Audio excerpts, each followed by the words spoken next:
Welcome back to the All About Audiology podcast. I'm your host, Dr. Lilach Saperstein. And you know that we're always talking on this show about different aspects of the experience, not only in audiology, but also in parenting, also in education, and also about disabilities and all the different ways that these things interact with each other.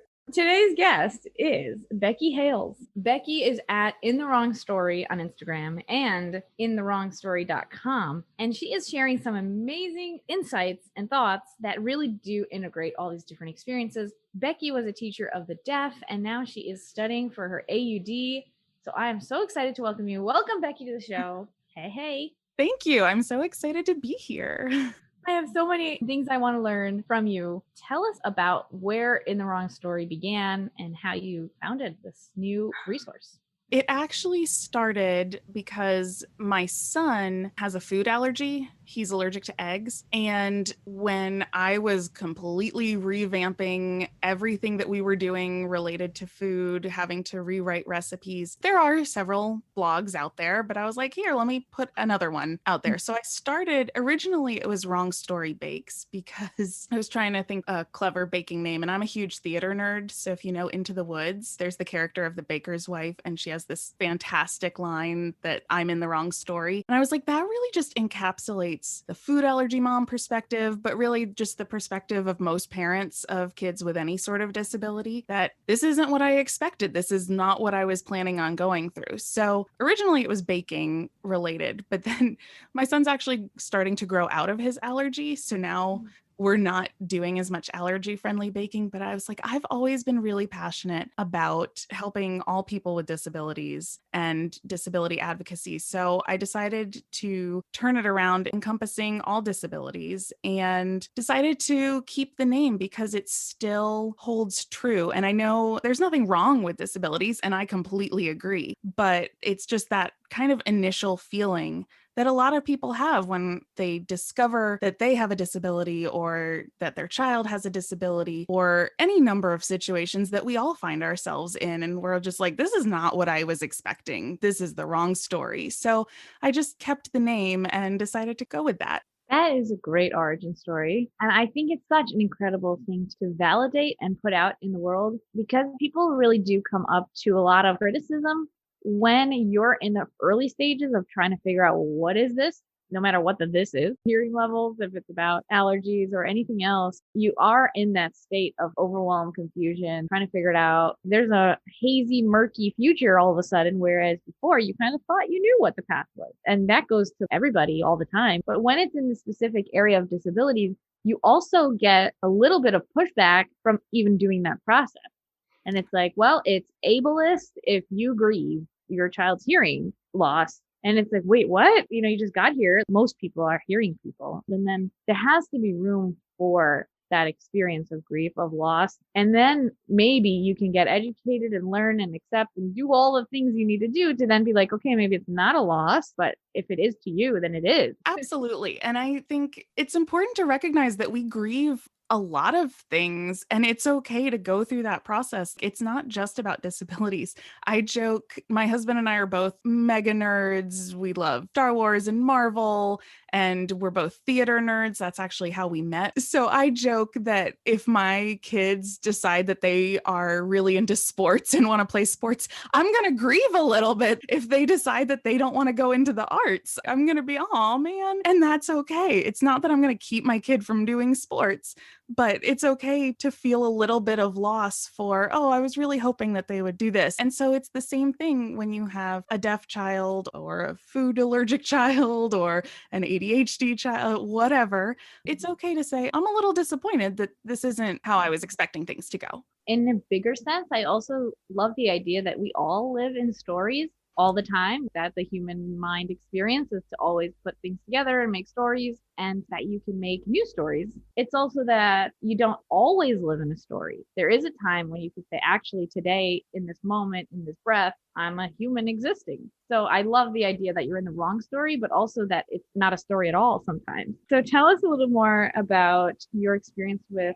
the deaf community as being a teacher, and then what brought you into the AUD? That's a whole nother journey. Yeah, that is a really interesting journey, especially because I started out very much in the ASL camp. I was very much cochlear implants are evil, are genocidal, and I was deep into all of that when I started in the deaf community. And then I went and got my degree in deaf education, and I started teaching and realizing that there is a diverse world out there and that there are so many different ways to be deaf and so many different ways to communicate and develop language, and that there is not a one size fits all. I'm still very passionate about ASL, visual support, and language development. But especially what I was noticing is I had a lot of students with multiple disabilities, and those students were just getting left behind. They weren't getting amplification. They weren't getting interpreters. They were just like, okay, well, we have to deal with their cognitive stuff and their behavioral stuff before we deal with their hearing. And it's like, no, you can't work on cognitive issues and behavioral issues if you're not dealing with communication issues. So I started getting really passionate about advocating for all these kids and realizing that if I became an audiologist, which I loved my audiology class when I was in undergrad. And so if I become an audiologist, then if I'm the first point of contact that a family has, then I can help advocate for them, help show them what they need, and help them make those decisions and try to be as unbiased as possible. So that's kind of how I went into audiology. And I was a little bit nervous at first because, again, I had this strong connection to the deaf community. And I was like, am I betraying the deaf community by going into audiology? Are all audiologists opposed to ASL in the deaf community? And that's one of the things I love about your podcast. You are very much I wonder how we connected. Unbelievable. Yeah. But not only hearing from you, but all of the guests that you've had on and seeing that there are lots of audiologists out there who believe, as we believe, that it's communication that's the most important. How you communicate is not nearly as important as that you have access to communication and language. Incredible. And about the podcast, at first I was starting out trying to plan and have themes and have different topics. If you go back to early episodes, you'll see it's very stiff and very formal. And I'm trying to say something and bring on guests who are going to have these interesting conversations. But nowadays, we've all already connected and there's a space on Instagram too, but through the podcast, through the guests, where it's just more natural. We're all kind of finding our groove and having interesting conversations, learning from each other from all different angles around this topic, that there is no one size fits all, that communication is the goal, not specifically one way, but language, being able to have those access and relationships. So I'm sitting here being like, yep, the podcast writes itself. I don't need to plan anything. Although I do have to say that the early episodes, when I was in my first semester and just getting those foundational sciencey courses, those were really helpful. Those first couple episodes where you're talking about how we make audiograms and how we do the testing. I was like, oh yeah, if you're a student, I highly recommend it.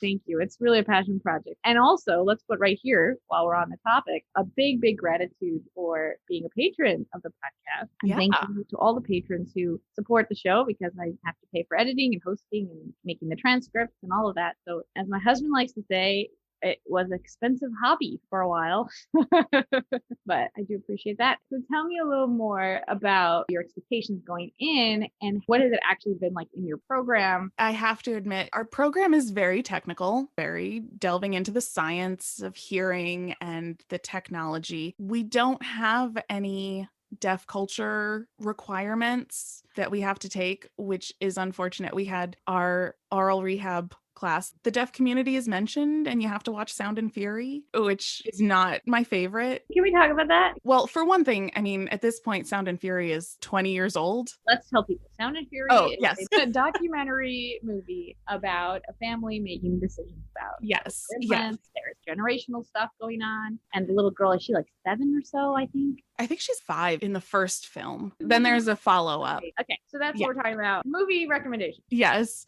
So first of all, I mean, I think it is very reflective of how things were 20 years ago, but things have changed, and that is not particularly reflective of how things are now. For one thing, the deaf community is always, throughout history, impacted by the decisions of hearing people. So, because 90% of deaf kids are born to hearing parents, so it's the decisions that those hearing parents, often influenced by hearing professionals, are making that influences the makeup of the deaf community. So 20 years ago, cochlear implants were pretty new and not many people had them. There weren't really deaf adults that had them, especially signing deaf adults. There were late deafened adults who were getting them, but really ASL using deaf culture immersed deaf adults didn't have them. So for one thing, parents didn't have anybody to look to say, this is what the future for my child looks like. And then the technology changes as well, and it's not a great representation. But now, 20 years later, all these kids who were implanted 20 years ago are now young adults. And some of them have joined the deaf community and some of them haven't. But those ones who are in the deaf community might still be using their implants, might not. But there are certainly some people who still reject it and don't like it. But it's not as much of an issue in the deaf community in terms of rejecting deaf people who have cochlear implants, because if they did that, the community would dwindle down so far. And then also you have this term in-betweeners. That's a whole new category. It's true. We're still using this movie, even though I think it's a great movie and people should see like the issues, but also then get an update. Yes. What's actually happening today. Yeah. Yes. I also have a really big problem with the hearing professionals in that movie, the way they treat the deaf people. And if you don't understand that perspective, and of course, this is coming from me, I'm a hearing person trying to understand the deaf perspective as best that I can. But it kind of looks like, oh, yeah, they're great. They're professional. They're not doing any harm. But one of the quotes that really just riled me up is actually in the follow-up documentary 6 years later, where the little girl, Heather, she gets an implant, and then her mom, who is deaf, also chooses to get an implant. And the CI surgeon said, yeah, I was really surprised she wanted one because she might be able to understand what people are saying, but she's not going to develop speech. I'm like, you are looking at the CI as a tool for hearing people to help them. You're not looking at it as a tool that could help her. And that is a mind shift that I think we really need to turn around. That's actually part of the reason I decided to start blogging, was because I was like, okay, well, I have the perspective of an educator because I used to be a special ed teacher. And now I'm having the perspective of a healthcare provider, being an audiologist. And I also have the perspective of a parent because I have a child who has disabilities, and trying to bring in other people who have disabilities to talk about their experience, because all of those perspectives are valid, but we need to understand all of those perspectives and see things from different points of view. And with the point of view of the person with the disability being at the forefront. If we are going to be in a field that supports people with disabilities, we need to be listening to what they have to say. I'm actually really excited. I have my first guest blog post written by another AUD student, but she does have a hearing loss. And so she's going to be writing a post about disability and identity and everything, because I shouldn't be writing that. That should be coming from somebody who identifies as having a disability. I think it goes back also to what you mentioned way in the beginning about your work with children who have multiple disabilities and how each professional just kind of looks at their own thing. PT is going to come and talk only about the trunk support, and then hearing is only the ears. And it's like, who's looking at this whole child and their whole experience? I love multidisciplinary teams. Those are so valuable. And then at the same time, you have the parent who's in the middle of all those nodes, trying to get them all communicating to one another. And that's a role that many parents didn't know they were going to have, or also don't necessarily have the resources for, the time for, the education or knowledge to know that that's their role. It's a lot. I mean, that's what I'm doing with the parent groups that I run. I think parents deserve more support for what they're hugely doing. And then I love, Becky, that you're talking about how your experience as mom and as the different things you've done already, that's all going to interact only for good for your patients. And also, I'm grateful that you're also representing the second career student, not right out of undergrad student. Yes, it's tough, but it's doable. So I'm 34 and I just finished my first year of my AUD program. I'm 10 or 11 years older than everybody else in my cohort. I love my cohort so much. They're fantastic. And I definitely take on the mom role in the group, but I was a little nervous about that. And it does take some getting used to going back into the swing of things for going to school. I'm like, oh my gosh, I have to remember how to cite things and APA format and all of that. Yeah. It's not my forte. But yeah, and honestly, my cohort, my friends have been so supportive, and they're the ones like, you need to share all of these stories that you have and these perspectives. And it makes such difference. I know when I was first getting into teaching, there's so much that you learn on the job. And I have to imagine it's the same in audiology.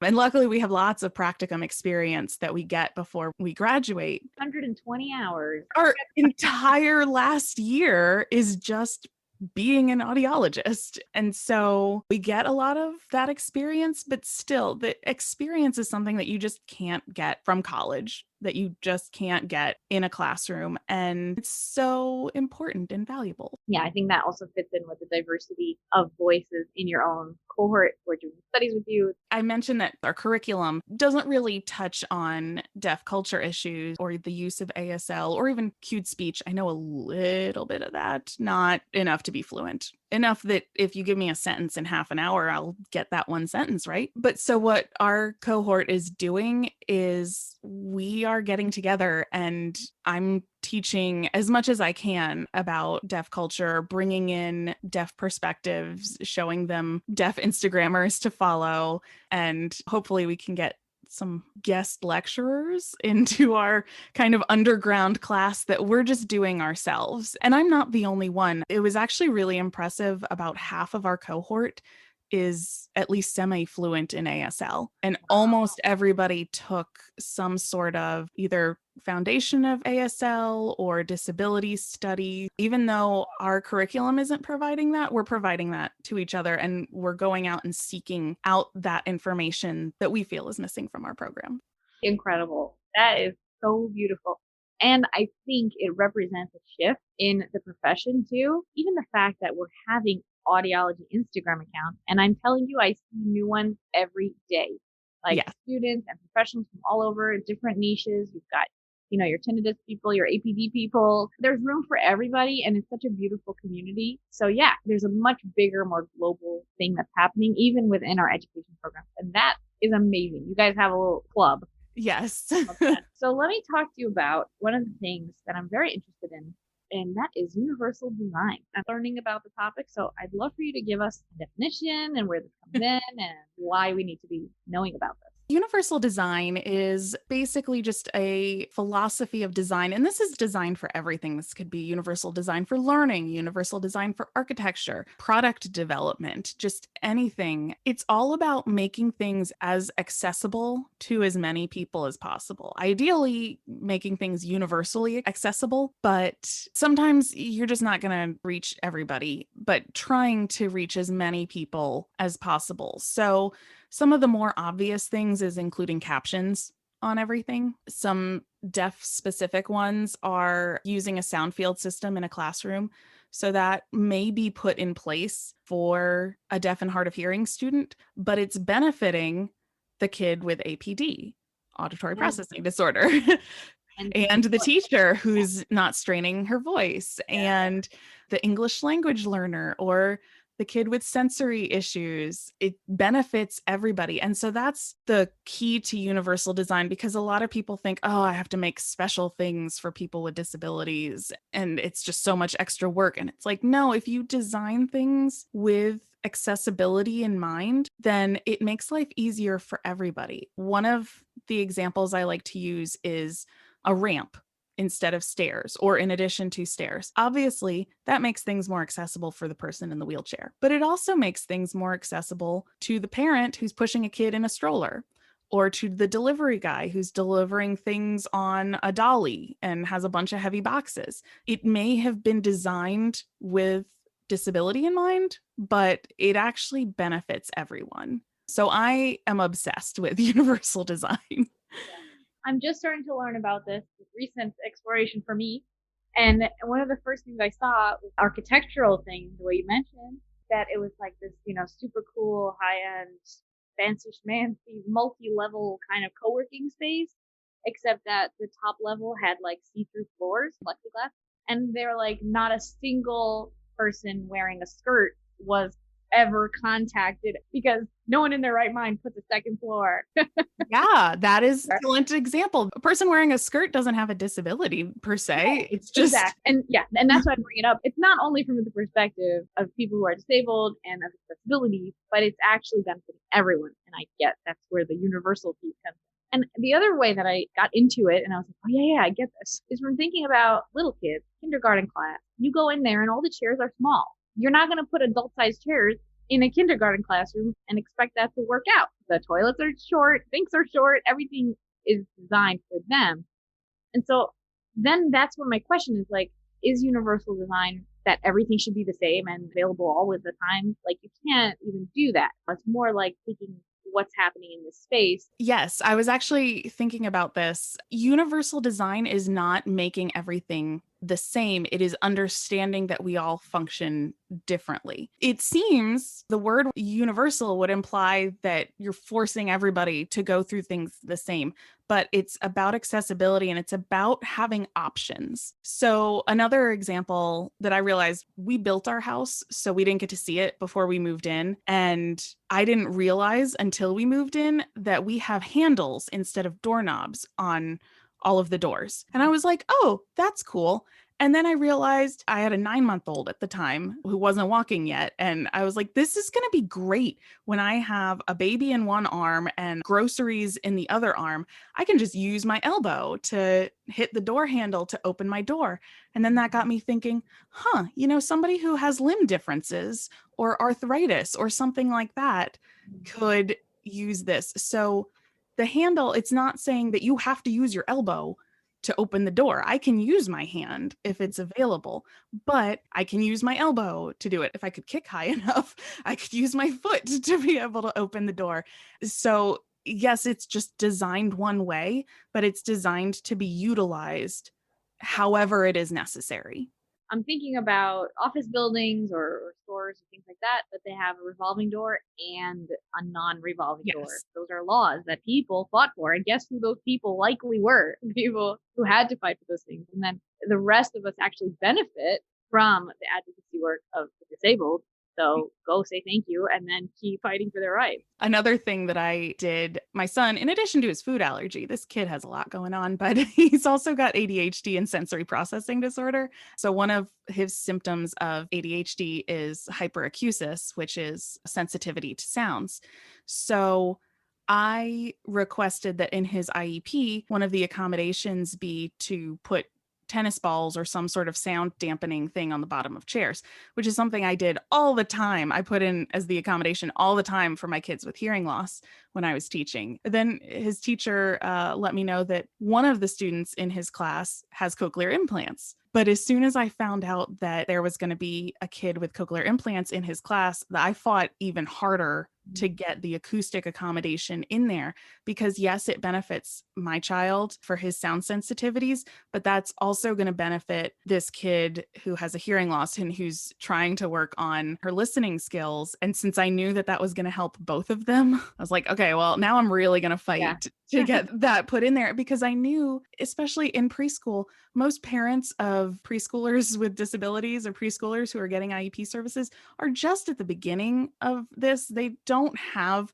the background knowledge that I came into parenting with, and to know what accommodations are available, know what to fight for, know how to advocate and what their child needs, especially with deafness, because it's such a low incidence disability, and to know that that's available to them. So I was like, this child's parent probably doesn't know to ask for acoustic treatments. Yeah. So I'm going to put this into my kid's IEP.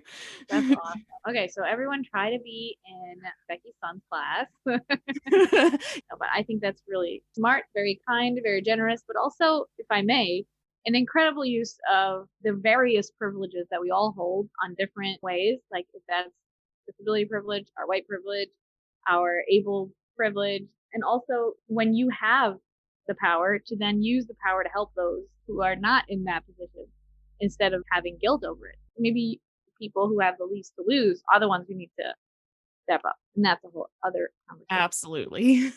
One of these things that like you can only always learn more and get more educated and also take your space with your journey. Oh, yes. I mean, I've definitely learned so much by following people with disabilities, especially on social media, and learning new things, learning what I've done wrong. We all make mistakes. I am absolutely guilty of using terms like nonverbal, low functioning, high functioning. I am guilty of having used those terms in the past, but now by following people with disabilities and listening to what they have to say and taking that to heart, I'm like, okay, I need to change my language. I need to treat them with respect and the respect that they want. And actually, on that note, I wanted to mention because just today, seen a lot of people who are deaf talking about deafness is not a disability and everything, which I absolutely understand that perspective. And I know you've said this before. If you go to Gallaudet, if you go to DC, or if you go to Rochester, New York, or Maryland, deafness is not a disability in those locations. And that's because disability is a social construct. It's not the lack of hearing that makes a disability.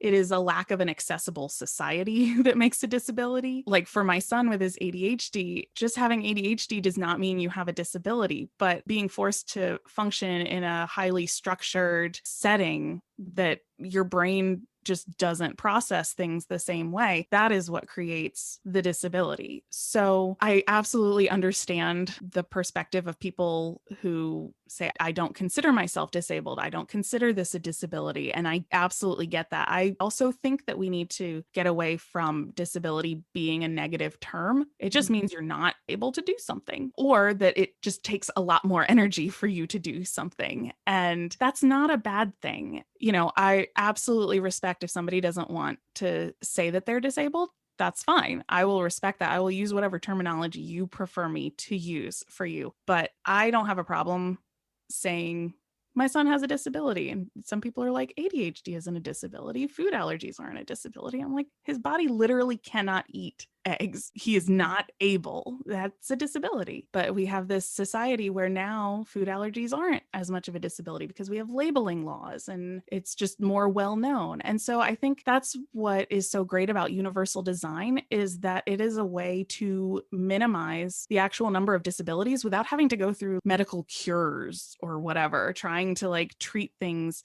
with medicine. If we just make things accessible to everybody, then people don't have a disability anymore.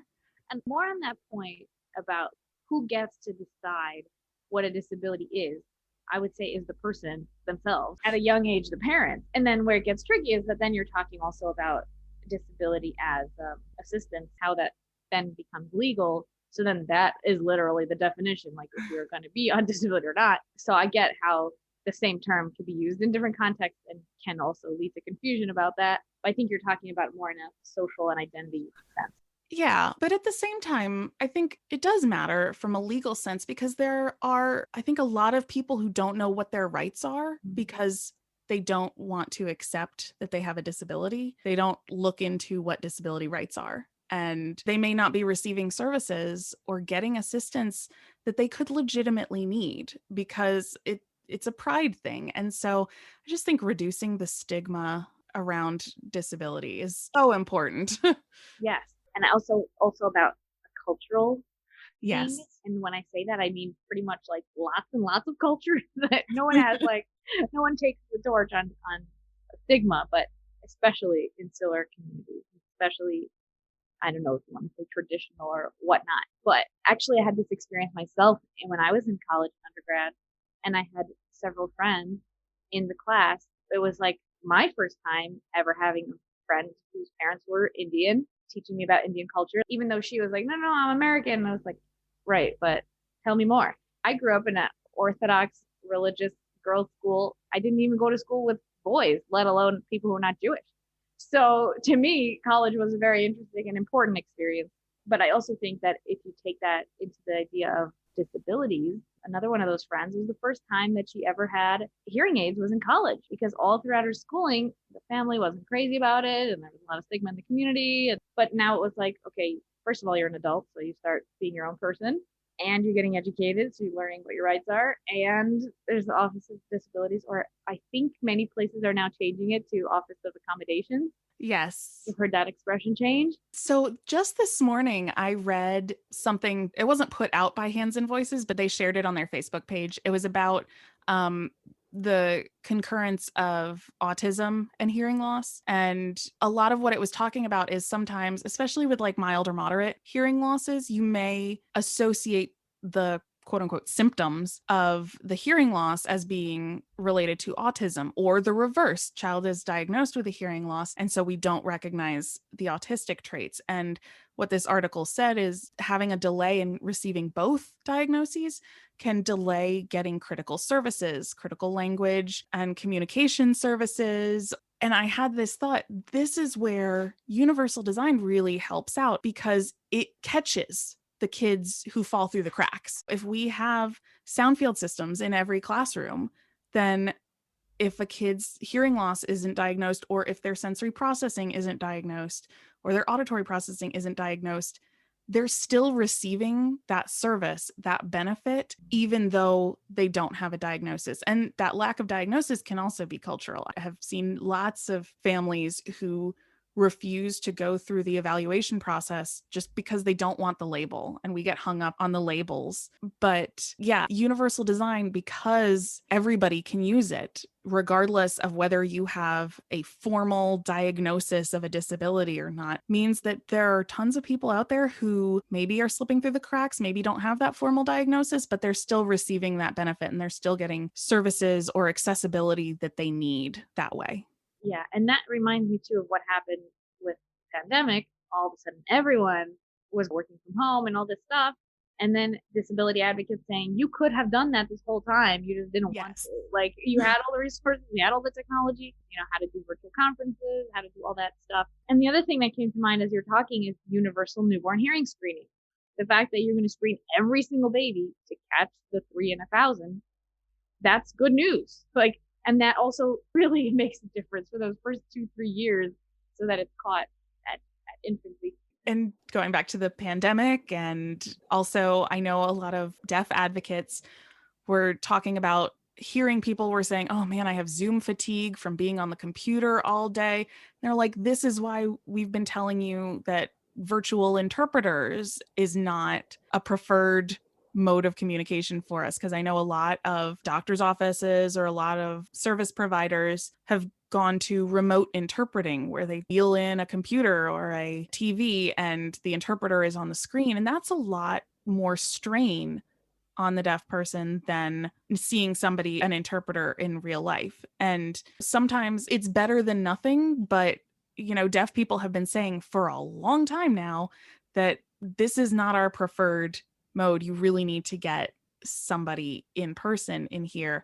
And then it's when the non-disabled community gets impacted and sees the effects, it's like, oh, I get it now. But we shouldn't need to experience it firsthand. We should just be listening to people with disabilities and just listening to their experience and what they're saying. And so often we rely on the quote unquote experts to tell us, who are often not the people who are living with this 24/7. Again, I say as a hearing person. Yeah. I mean, even in the beginning, when I first started, I was like, okay, I'm going to have a podcast about audiology. I'm certainly going to have a transcript. It's Yes. automatic to me. But here's the selfish end, because what it does, if you have a transcript on a podcast, it's good for your SEO, for your search engine optimization. It means that people who don't want to listen or like want to just scroll and skim, they do that. And I can already have all my quotes. I started from the accessibility point, but actually it's benefiting me and other people in many ways, which we're saying is like not a bad thing. I think that's exactly the point. And for you, putting the transcript in there was because you wanted accessibility. You wanted to make sure people could access it.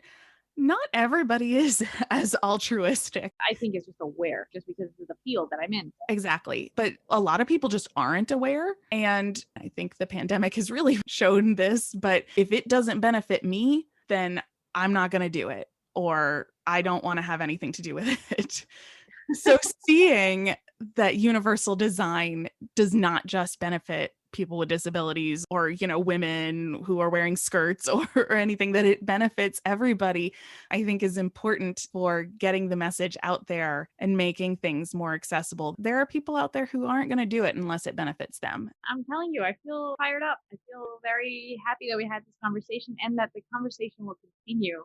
Anyone who's listening or reading who wants to send in places where we can do better, we can improve, educate us. I think there's a fear that if you talk about this, then you have to be perfect or something and you have to know everything like from day one. But learning is a good growth mindset to have, that you can be open to hearing criticism and also be able to give it as well. Like to say, recently I've been noticing, like you said before, about your speech, about various terms that we use, and semantics is a whole other thing that you can go into because that's cultural and regional. And but now you're like on the internet, so everybody hears everything all the time, right?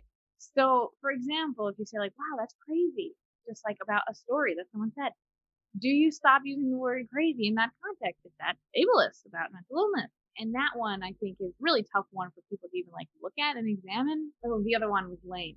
And that one is like, we really don't want to use that. Like, do you really mean that, or is it just an expression? But at what point does language change with the time? So I'm confused. I know. And I think that's totally valid. And the truth is that I don't have the answer. But I think it's important to go and listen again to what people with disabilities are going to say along the same lines of what you just said. I was watching a YouTube series. I think it was done by BBC. Everybody was British, but they do these kind of interviews where they take people, not always with disabilities, just people who have differences of whatever type, and they have them talk about things that bother them. Like they have this bucket full of like little slips of paper that have common things that people say to you, and how do you feel about that? And one of the ones in a similar vein to what you were just saying was people who were blind. And it said, how do you feel when somebody says, see you later, oops, sorry, because thinking that a blind person would be offended that you use the word see. They were like, no, I'm not sensitive about that. And maybe somebody out there is, but everybody who was interviewed on this YouTube video, I'll have to find it, was saying, no, it's fine. You can use the word see. We talk about listening to deaf people or listening to disabled voices, and it's not actually listening necessarily. It could be looking. It's not necessarily their voices per se in terms of the physical use of the voice box and speech, but seeing what they're writing, seeing what they're signing if they're using ASL, or listening to what pictures they're pointing to if they're using AAC. So we use the word listen, but it doesn't actually mean listening with your ears. And yeah, language is trippy, and I think that's just why we need to have more conversations to see what people prefer and what people would like us to use. Yeah, I think also a common one is in statements and then things that people will say, wow, that was really a tone deaf thing to say. Like you're not listening. They're actually using an expression that might be offensive to deaf people, because saying tone deaf as a negative thing does that implicate deaf people. But then, like you just said, the other expression, would you not say that something was eye opening? But you used the expression eye opening. There's no simple answer to it. And again, it just comes down to having conversations with people and seeing, because I do think that there are tons of examples where people get worked up over nothing. We have to default to what is the person with a disability, or what is the person who could potentially be offended by this think? Because I think so many times, especially those of us who do not identify as disabled or do not identify with a specific disability, are quick to call people out on stuff. And no, just calm down. It's really not that bad. But the last thing I'm just thinking of is also the difference between the reclamation of a word that people will say about themselves versus what other people can use talking about them. Absolutely. So there's that element too. So consider this, dear podcast listeners, supporters, an invitation to have conversations. So you can always message me on Instagram or through the website. And I'm sure Becky now wants to have this conversation too, right? Absolutely. I love it because I don't want to be non-disabled person blogging about things with disabilities without having disability perspectives.